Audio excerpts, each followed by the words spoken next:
अस्सलाम वालेकुम। मुल्की और गैर मुल्की ताज़ा तरीन खबरों से बाखबर रहने के लिए हमारा चैनल सब्सक्राइब कीजिए। रुक करेंगे लाहौर का, जहां से रिपोर्ट कर रहे हैं हमारे नुमाइंदे इरफान खान।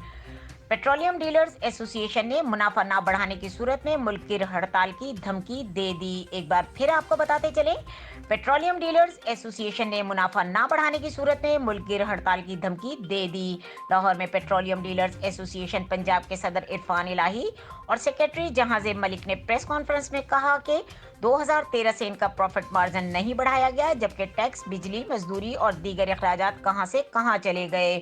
उन्होंने कहा कि डीलर्स मुनाफा ना बढ़ने की सूरत में कारोबार नहीं कर सकते। अगर मुनाफा ना बढ़ाया गया तो 5 नवंबर से मुल्क भर में पेट्रोल पंप बंद कर दिए जाएंगे। इनका कहना था कि कीमतें बढ़ने से कब्ल में ऑयल कंपनियां तेल की फराहमी बंद कर देती हैं।